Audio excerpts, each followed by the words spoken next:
Greetings,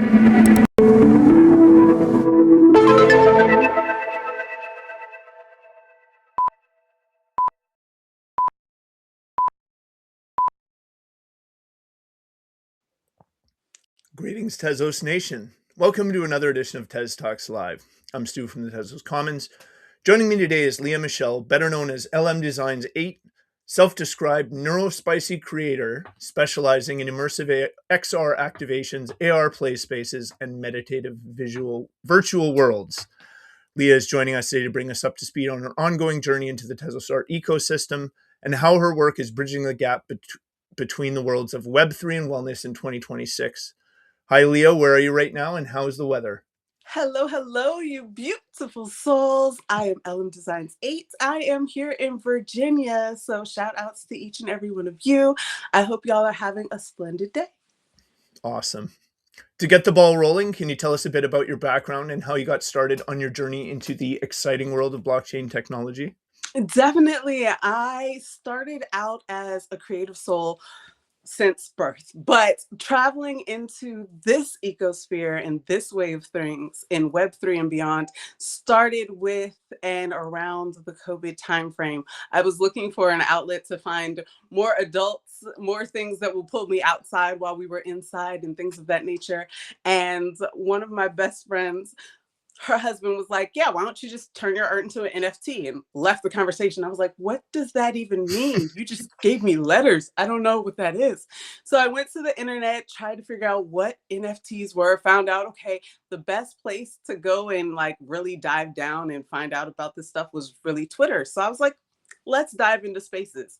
And that's when the doors opened. It was after understanding what NFTs were, opening into spaces, Tezos came into my view, and that's where things just really changed for me, because not only was I in a space where I was finding amazing artists, I could share my amazing art, but then I could also be a collector. That was like, oh yeah, I'm here for this. So it all started from a need of finding my peoples, and I definitely did that. Okay. And I understand that coping with health issues is also a big part of your story, both as a human and as an artist. Yes. Would you like to tell us a bit about what that's been like for you and how it informs your work today? Most certainly. Every piece of my artwork is rooted in my healing journey. So it all stemmed from a place of, I need to heal myself. I've been told that the only ways to heal myself are things that I cannot actually do. So the medicines that they were prescribing to me, all of my body would shut down from. I have Lyme disease and scoliosis, along with different other things. But I was trying to manage, how do I manage when they say there's no options for you? I refused that as a truth and was like, okay, what am I going to do? So I started making my own jewelry, essential oil rollers. Everything was based in the physical, and that was helping along my journey because I needed to heal. And I was like, okay, this is how I'm healing. And then it hit me. You can't keep that to yourself. This was not just meant for you. Share the toolkit out. So I was like, how do we take these little individual pieces, that sitting down and doing a sound bowl and making my own personal micas and paints so I can make my paint pours that were on my canvas and I could burn it and inflame it. That was my whole healing process. And I was like, how do you encapsulate all of that into something that someone else can experience and gain energy and healing from? So that made me move into, all right, we're going to transform and become truly digital. We're going to bring what we're doing in the physical, make it an element of the digital, but it all circles back and it's infinite. So yeah. Okay. And I assume, given that you made the decision to share those things with the world, that you must have found that they worked for you. Yes, it was healing, and it allowed me to, one, change the narrative of the oh so negative, I'm sick, I am broken, there's nothing I can do, to, okay, this is my journey, this is my story. How do I make the best version of it? And that allowed me to find it, like when you put out that beacon and that call, what you get back is amazing. So Then I became involved with different ecospheres like One Love Art DAO and Choice and different things, the Spatian Guides in various communities. They all had entities that were doing this Mm, journey, these steps along the way. And the Tezos mental health ecosphere is like, the artists are so phenomenal. I was like, yes, yes, you've been here and you've been calling to all of us. So I'm glad that we have this. okay. And speaking of being here and calling to all of us, how did you first become aware of Tezos?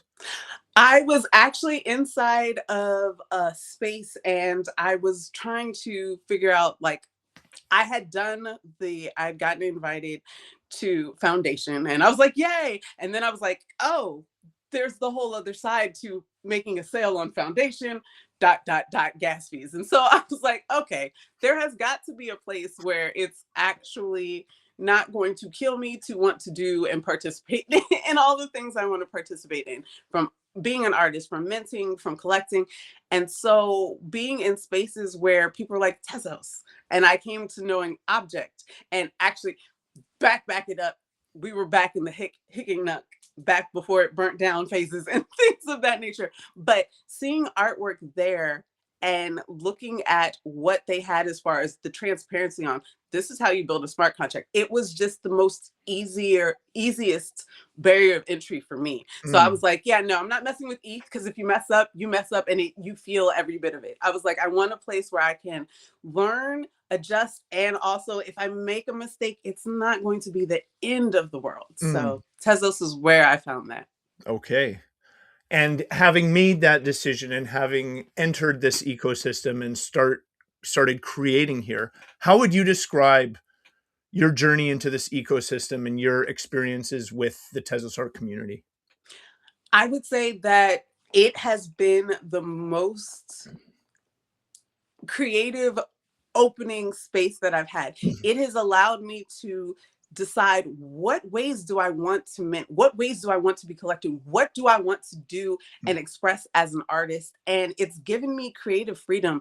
It's created an actual, truthfully for me, a bubble, a safety. It feels like a very safe space for me to be able to develop my artistic expression and to share it out, and not just to be the artist, but to actually do the business side of things, which a lot of artists, it tends to not align, and it should. So Tezos has definitely moved things from just artistry, just sharing, to we're actually going to make this business a business and use our art on the business side of things and blend that together. So I'm always going to be like, Tezos is my thing, because for me, it allowed me to develop my voice and my way of understanding and even just moving and navigating through the rest of Web3. There are things that you can learn and discover when other people are out there doing it, and the transparency, like people like Wise and just objects, and being able to talk to, and they're like, hey, this is an issue, this is going on.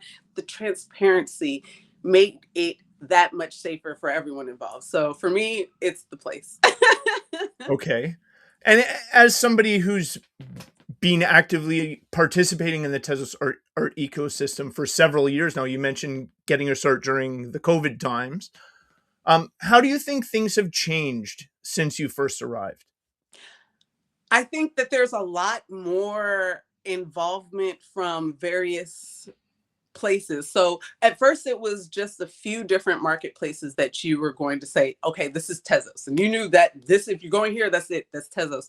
And with the ability to have more marketplaces comes different things. So if you're used to a certain set of structure on a specific marketplace, then having 50 fly at you, you're like, okay, wait, which one, where do I go? But again, it's always been a matter of, in the Tezos fields, I'm not tied to a specific chain. I am not. I'm go wherever you feel.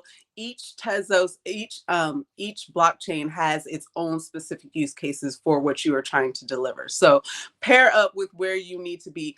But for me, it was the best place to, again, do creative ways of doing drops and experimenting with things of that nature and learning how to say, okay, wait, we're not burning it, we're just minimizing it. Oh, what's open editions? I wouldn't try open editions on Bitcoin or ETH. I'm going to try it in the Tezos ecosphere because I may not like how that goes, but I have the space to be comfortable enough to experiment here. So, yeah. Okay. And as I mentioned off the top, your website describes you as specializing in immersive XR activations. Can you explain what immersive XR activations are for those who might not know? Yes, most certainly. So I am all about the immersive. So again, being in love with the digital and understanding this is our new way of experiencing everything. XR experiences ties in AR, MR, so it's augmented reality, mixed reality. XR covers all of those and it's the extended reality. So I am using different technologies, different applications. I build out different applications. Before Eighth Wall closed down, I was building like crazy on Eighth Wall. Still, I'm so glad that they've switched to open sourcing out a lot of the different things on the back end so we can still use the technology and things of that nature. But I use a lot of Snap Web AR hosted filters and I use Illust and different things. So different platforms to create the experiences and augmentations on top of whatever physically is there. So if you see a paint pour pattern that I have, you'll be able to click and scan a QR code or click the QR and hyperlink, and then you will see it moving in the animations that I have tied and paired with that piece. I oftentimes have made paint pour pattern animations from taking sections of my canvas, physical canvas pieces, and then moving it through Adobe Color and actually creating new patterns and things. Well, when you do a screen capture of that and then you mess around with it in After Effects or bring it into Blender or wherever you are deciding to activate, because right now I'm crazy about Touch Designer, like all the things, but then you have another element, another layer for someone to discover. So it's all about meeting people where they're at. If you want to just look at it at surface level, fine, that's perfect. If you want to jump in and hear what sounds, what sound bowl meditations I was doing and incorporating while I was blending the colors that you are seeing, well, you can experience that too, because that's how I layer my artwork. Very cool. I know we already touched on this a little bit, but there are a lot of references to healing and wellness on your website. Can you talk a bit about what part your art plays in those processes for you and for those who interact with your work? Yes. So when you are, it's everything is energy, it's all alchemy. So energy is never created nor destroyed, so we're shifting it around, we're moving it around. And for me, it starts in the moment that I'm like, I'm going to create something, I'm going to release an energy and allow it to expand so others can experience it. From there I sit and I meditate, and those meditations come in forms of, sometimes they're just written, sometimes they're affirmations, sometimes they are verbal sounds, different things. Those can all be transformed. Like you can see it here. And when you transform your art into wearables, yes, people are wearing it and they can feel it.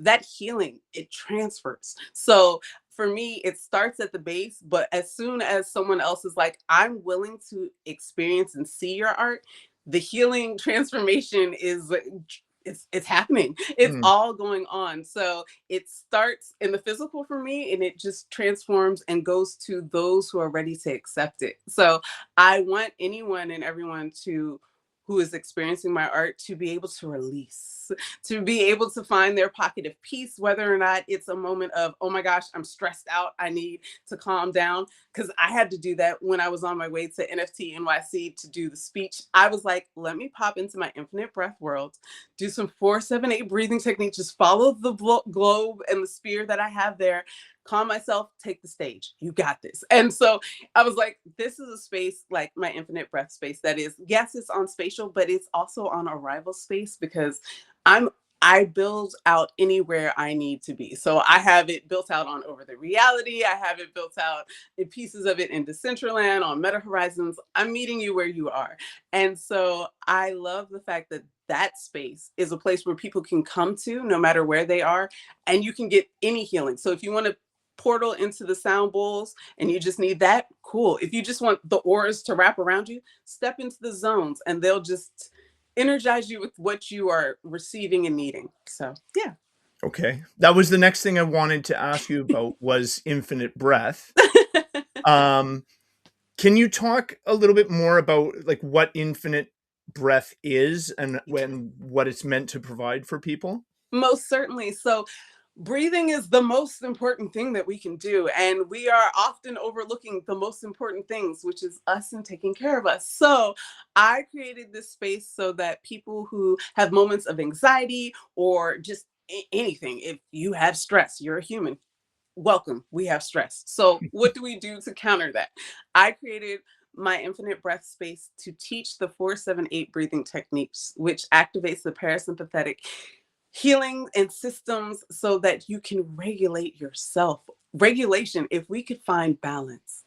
Isn't that what we're all needing more of, the balance? So, this is a space where you can come in, you can sit quietly in your own meditation space, bring people in. There's yoga mats where you can actually have your avatar step over the yoga mats, and you in the physical are now blending with the digital self of you, and you can do those stretches, you can do those movements, because sometimes it's just I need a stretch in the physical, sometimes it's a I need to scream, I need to cry. All of those things this space is here for. And so I want to promote people to find what works best for you, because it was so funny. Someone commented, they were like, I'm not about any of this type of thing, but this place made me feel good. Great. You received the energies you needed to receive at any level that you wanted it. So if it's wrapping in the auras, awesome. If it's just popping in, seeing the different wearables and different things, because Infin8 Breath is a forever living piece. It will never be concluded because I will always be learning more things and always be coming back to fix, tweak, add more so that the audience and everything, it grows as I grow. And inside of there is all of my wearables, my energy queens, my all of my clothings, the wear the drips, um, energy, high elevations, all of that you can find within that space. There's games that you can play within that space. I want to create a pocket of joy. I want to make you smile. So again, that space is all of Okay. that. It sounds really interesting. And I guess what I'm wondering is like, you're describing a space that you enter and you're describing entering that space as an avatar. So Yes. if I'm interacting with Infin8 Breath, am I wearing a VR headset, for example? Am I doing it through my PC? How does that work? Yes, I will meeting you where you're at. You can do this on mobile, you can do this on the headset, you can do it VR headset, mobile, or PC. Whichever way or whatever device that you have, you are able to enter into this zone in Infin8 Breath and experience it in those ways. I have created filters that just live again as web hosted AR experiences. So portions of, like, I have a chakra fly avatar. If you go into the space, you can actually run into each whichever color calls to you and you become the chakra fly that I created. And I know Ready Player Me and different things, there was orange avatars and spatial. Well, my avatars I built custom myself, so they're still active. You just have to pop in and jump in and then wear them, but they are there to be worn inside of mobile. You can also bring them into, again, by the filters, into the physical. So those aspects are all across everywhere, over the reality and Decentraland, as wearables that you can collect there, because I'm all about the metaverse fashion and everything, but also in the physical. So they're literally everywhere. Very cool. Thank you. Um, One other thing I wanted to ask you about, your website also mentions that you have had your art on the moon.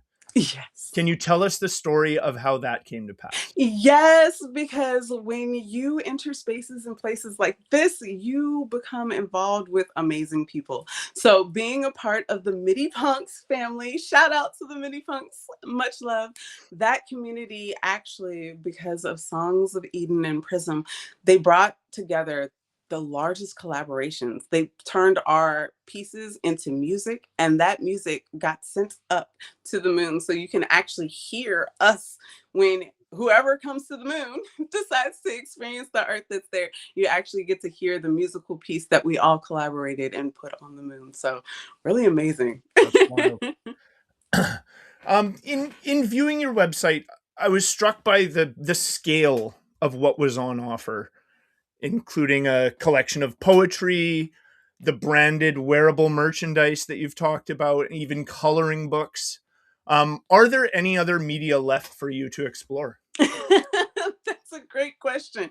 Honestly, I will always say yes, because I always feel like the universe will give us different things to explore. So, right now, my passions, like I was mentioning, is touch designer. So, audio reactive things. My children live and love in the audio reactive zone of the world. They're so musical. And I'm like, oh, I want you to be able to hit this MIDI and watch these animations do exactly what you want to do based on what your input is. And so, that was the start for me of a whole new zone that I'll be diving down deeply. But yeah, right now it's the immersive. It's I don't have one medium. It's the medium that calls to me in the moments that they speak to me. And so being able to express that, I've always been afraid to be too much. No, we are not in the air of too much. No, we are who we are, and people will enter the tide pool in the ocean wherever they need to. So, yeah, I'm going to explore whatever comes. I've been waiting for technology to allow me to release what is in my mind for so long. So I'm here for it. The VR headsets, I love them, but can't spend a lot of time in them. But still, I do Gravity Sketch via the iPad adaptation that they have given us. So I'm waiting for more people friendly, human physical form friendly, the tech that is going to make it more interactive that way. Talking to the children, I know that the big clunky things that that's not where they're headed. So I'm waiting to see what's to come, and I'll be exploring how to use that and activate with that. I look forward to seeing that as well. Thank you. This is all great stuff so far. I'm excited to learn more. But before we dive into the nitty gritty, are you ready for the world famous Tez Talks lightning round? Yes. All right, great. Then it's lightning round time. Remember, there are no wrong answers. This is just for fun so our viewers can get to know you a little bit better. Okay. Are you ready? Yes. Are you a night owl or an early riser? Ooh. Tech makes the insomnia. That's a good question. I would say early riser, but I go to bed late. So Bit of my both. child calls me an owl. She says I have a parliament. Exercise or naps? Both. I Okay. have a 6-year-old and a 16-year-old. Well, he just turned 7. Let me not shade him. He is a whole year older now. So running around like a mad person, that is the exercise. They are the exercise. But naps are the adult flex. Like, what are we doing? I don't know why I ran from it as a child. Chicken or fish? Ooh, wow, that was hard. That was harder than I expected. I used to be super into seafood and whatnot, but my partner is a chef, so the chicken that he has, I can't go out and get food and chicken in the same fashion. But yes, at home chicken, yes, yes. Okay. Okay, good pick. What is your favorite country to visit for a vacation? Ooh. I haven't picked a favorite because I haven't visited enough yet. Okay. So I would typically lean towards somewhere warm, tropical, but I wanna, I wanna, I mean, be international in the ways that Tezos has made me international. I want to go to the places that I know all these people from. So I don't have a favorite. Okay, that's fair.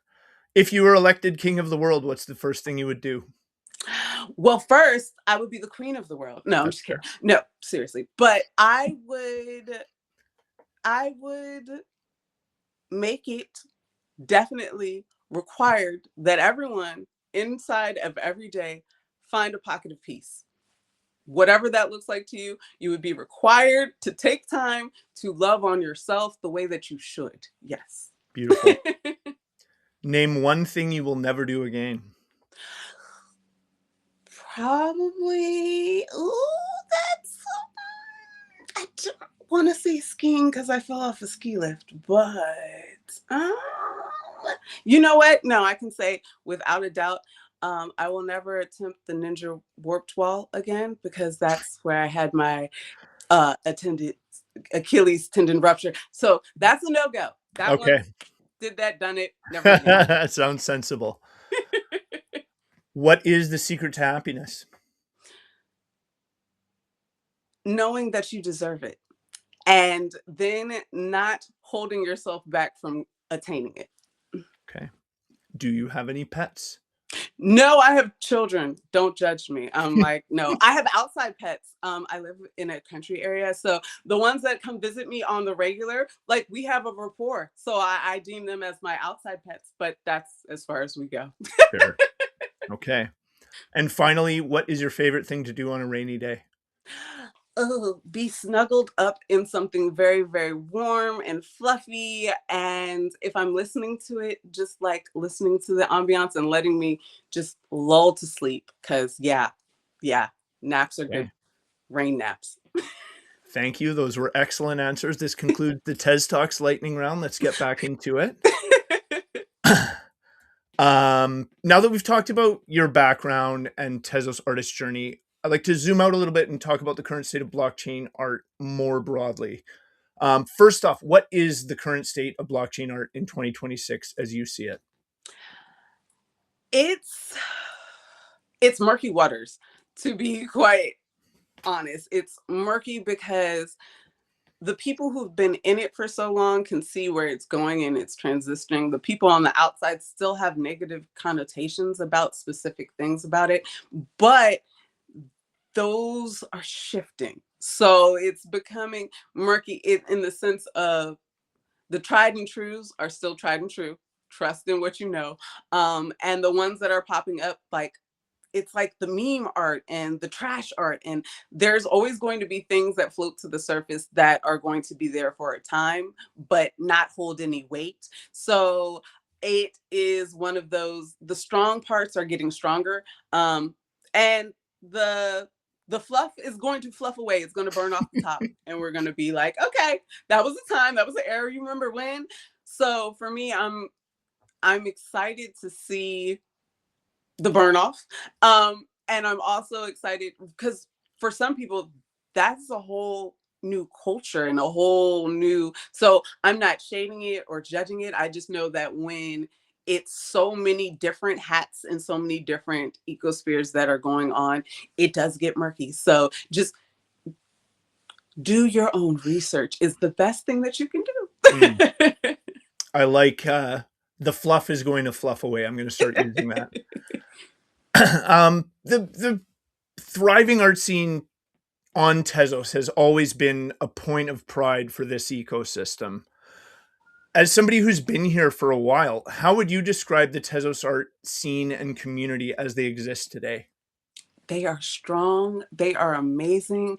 They are uplifting of one another. Like, my goodness, like Tezos Commons, TezTalks, what Stroke Driven does for the Tezos community, shout out to her. Shout out to people like Malicious. These people are incredible and they are always pouring more and more and more into their fellow Tez family and always supporting in the ways that they do. They're always contributing their artwork. And I really love the fact that it's so family. It's like, yes, you have the cousins, you have the distant cousins, but you know that at the end of the day, you all speak Tez. And it's beautiful and it's wonderful. And it really gives people room to say, okay, I might need a break from Web3, but I will always have a place to come back to. Mm, So okay.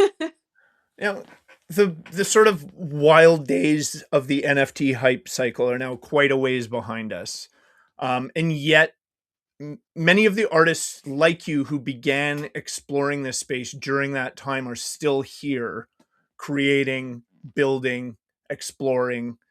As the marketplace has evolved beyond that stage, what has kept you here? knowing that it was never about Web3. So Web3 was an entry point for a lot of us, but this is beyond Web3. We've been Web5 and beyond in the immersive web for much longer than most people will give credit for. Web3, the name will be here for long past its actual existence. It's matured past the state of where it was. So for me and those who have stayed, I honestly believe that it's a use case and a technology that we're like tried and true. This is going to go beyond where we initially met it at, and we're growing with it, and we're taking it with us, and it is growing with us and taking us with it. So for me, I really believe that the people who are still here using this technology and things of that nature know that we have technology, we have us, and then we have what we create with it. Hmm. And that collaboration is what keeps us going. Okay. And as far as that use case that you're describing goes, the sort of the intersection between artists making art and the blockchain, the that conversation has been very much dominated by NFTs for a large part of that history. Has that changed at all for those creating art in the blockchain space, or are NFTs still the dominant force in how blockchain and art interact?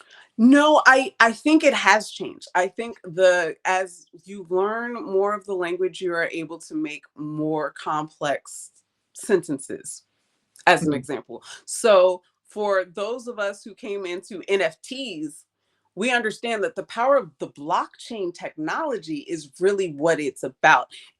Whether or not it's how you're using the technology, whatever the front name of it is, can change, can alter, can have hype cycles, bull, bearish, all of those things.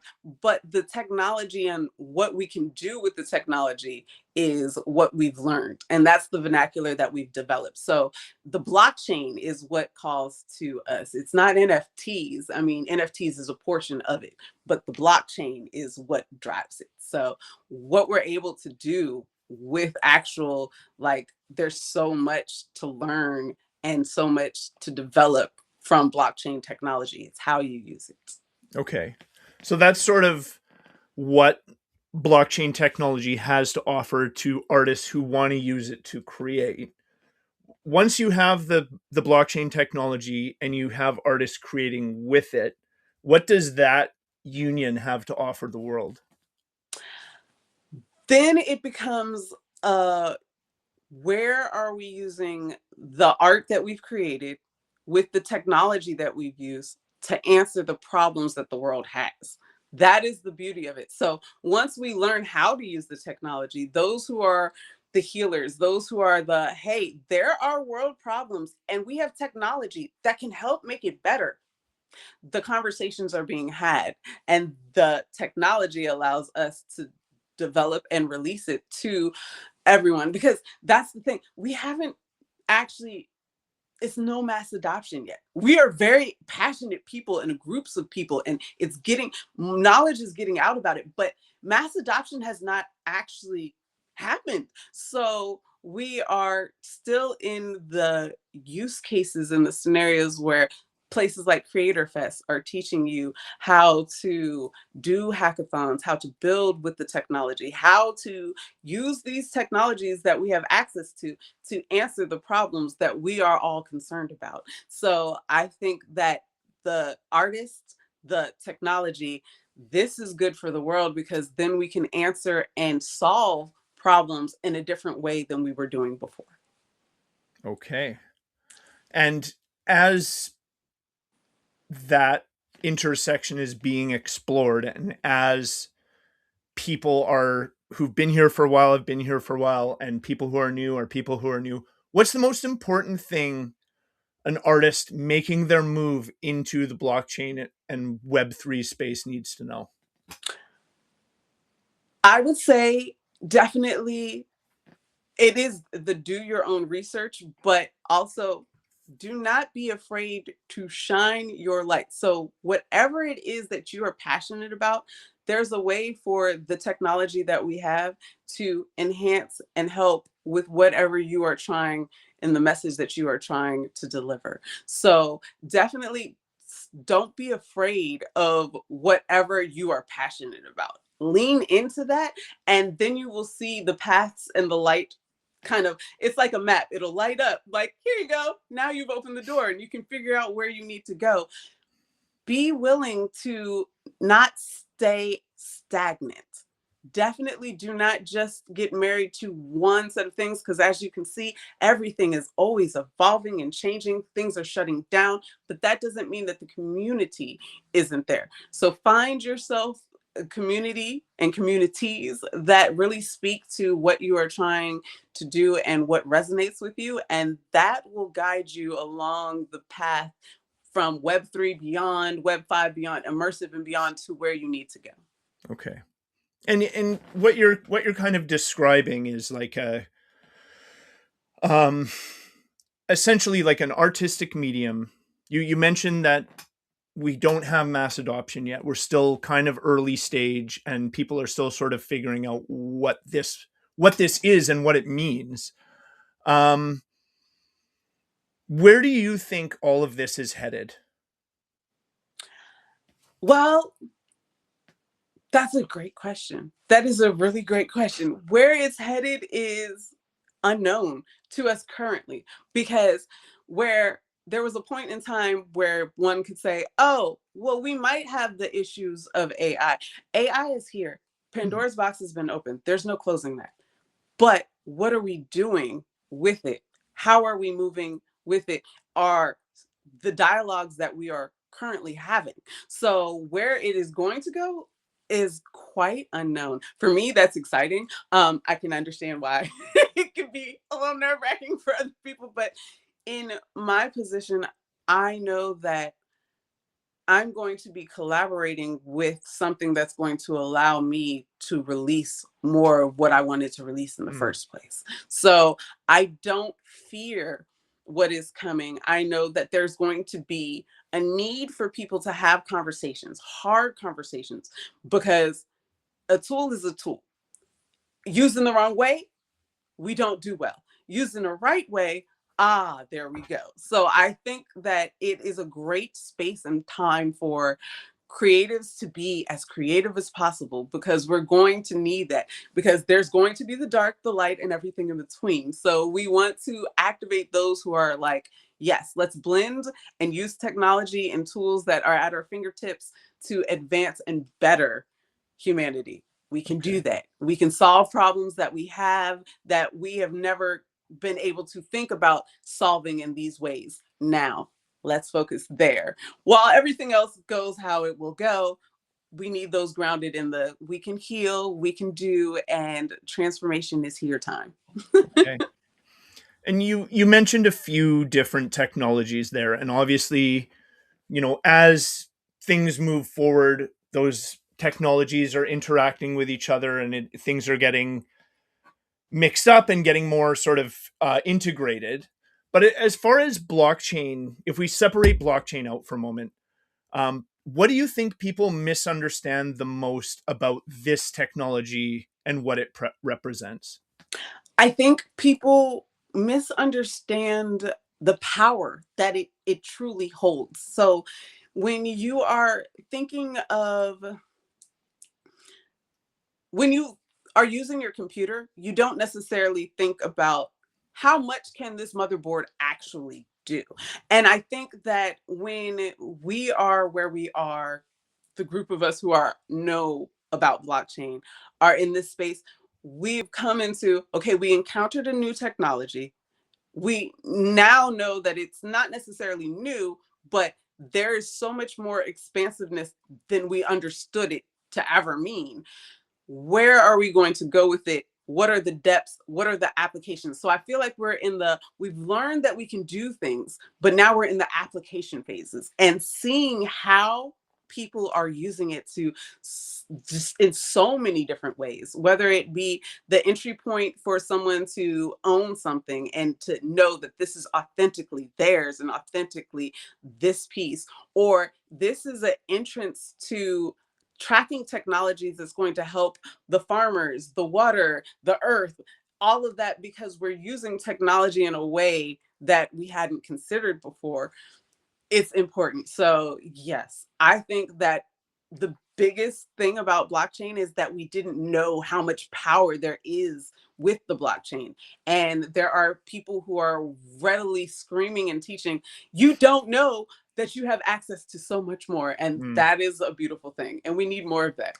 I like your motherboard analogy, because you're right. Like, nobody thinks about how much power their motherboard has or doesn't have until they try to use an application that their computer isn't strong enough for, right? Right. I like that. What's next for LMDesigns8? Do you have any exciting rollouts or announcements in the works? Yes, I do. So I'm excited to announce that the digital copy of my digital journal, my poetry and workshop journal, is available now. It's poetry, and there's spaces for you to journal in it yourself. You can add to it. So that is currently released and available right now until the physical copy comes out at the end of the month, because it's my birthday season and this is how I just do. It tends to be a drop around my birthday every year. So this is it. And so with the digital copy, it is currently at any price you want. It's on my website. You can go to my website. It is down in the middle of it, or it'll just pop up and navigate you to the section where my books are on the website. And yes, you can list any price you want for the digital copy until the physical copy comes out, and then it'll be set at the price that it will be set at. But I'm super excited to see how it's all going to blend together, the physical and the digital, and then the collector's copy that will come later on. And the collector's copy, there will only be a very, very limited number of those, because I will be hand printing each page of Oh, those wow. for the collectors. But yes, the depths, I want people to dive in, and the book activations will be ongoing. So if you have and pick it up now, check back in a few months, in a week or two, and down the line, because things will change. Activations will change. So once you get it, we're connected and it'll grow. For those who might want to check that out, what is your website? Yes, my website is www.lmdesigns8.com. LM are my initials, designs is what I do. 8 is my favorite number, but in the instance of my name and my artistry, it's infant. Beautiful. All right. We could go on all day, but unfortunately, we're at the end of our time here. To all our viewers, thanks for watching. If you'd like to get in touch with us, our social media contacts can be found at tezoscommons.org/TezTalks. We'd love to hear from you. Leah, thanks so much for joining us today. It's always awesome to speak to the artists, realizing their creative visions here in the Tezos ecosystem and keeping Tezos at the forefront of the Web3 art revolution. Is there anything else you'd like to mention before we sign off? I just want to say thank you so much for this opportunity. Tezos and the community and the family, thank y'all for being exactly how you are. And always remember, love self, love others, and love often. Beautiful. To everyone out there in Tezos land, thanks for joining us on TezTalks Live. I'm Stu from the Tezos Commons, and our awesome guest has been Leah Michelle, aka LMDesigns8. Now let's go heal the world with art.